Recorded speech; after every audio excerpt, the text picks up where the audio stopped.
Hello there, good morning. Police investigations are continuing following the suspicious death of a 43-year-old man in Dundee.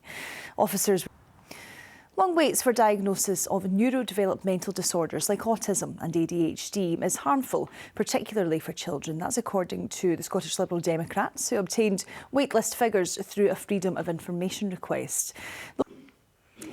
Elsewhere, hundreds of people are at risk of harm through drugs have been given smartphones as part of a £3 million digital lifeline programme. The project and Scotland has been in action at the Curling World Championships in recent weeks, but the country's contribution to the sport extends beyond the rink.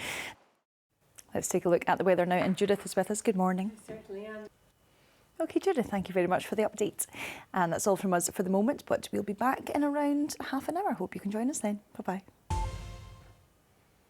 Hello there, good morning to you. Police investigations are continuing following the suspicious death of a 43-year-old man in Dundee. Elsewhere this morning, long waits for diagnosis of neurodevelopmental disorders like autism and ADHD is harmful, particularly for children. That's according to the Scottish Liberal Democrats, who obtained the data through a Freedom of Information request. And hundreds of people at risk of harm through drugs have been given smartphones as part of a £3 million digital lifeline programme. And that's all from me for the moment, but I'll have another update for you in half an hour. See you then. Bye-bye.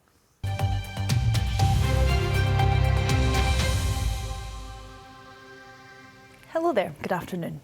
The Prime Minister has weighed into a row over Scotland's new hate crime laws, saying he would not look to implement similar legislation in England. He's also backed the stance of Harry Potter author J.K. Rowling, who criticised the laws. First Minister Humza Yousaf has defended the legislation while also highlighting recent Islamophobic graffiti targeting him near his home, which he says shows the need for a zero-tolerance approach to hatred. Well, our political correspondent David Henderson joins us now. And David, can you just talk us through what's happened here? Well, Sarah, this law, I understand Police Scotland have, in fact, already received several hundred complaints towards hatred. OK, David, thank you very much for bringing us up to date on all of that. Well, elsewhere this lunchtime, a 43-year-old man has been charged in connection with the death of a man in Dundee. He's due to appear at the City Sheriff Court later. In football, John Beaton has been named the referee for this weekend's Old Firm match, weeks after being at the centre of controversy involving a Celtic game.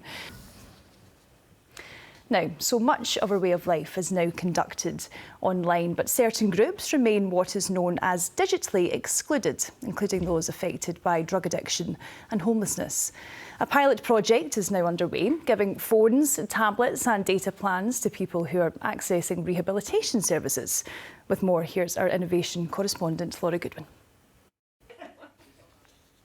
Scotland has been in action at the Curling World Championships in recent weeks, but the country's contribution to the sport extends far beyond the rink. Since the 1850s, one Ayrshire company has been quarrying the uninhabited island Ailsa Craig for its granite, the likes of which is yet to be discovered anywhere else on Earth. We visited the workshop of Case Scotland to watch how the stones are being crafted by hand. Jim English ending that report there.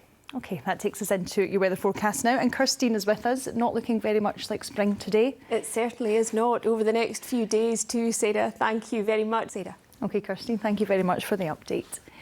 And that's all from us here this lunchtime, but Laura McKeever will have Reporting Scotland at 6:30 tonight. Bye-bye for now.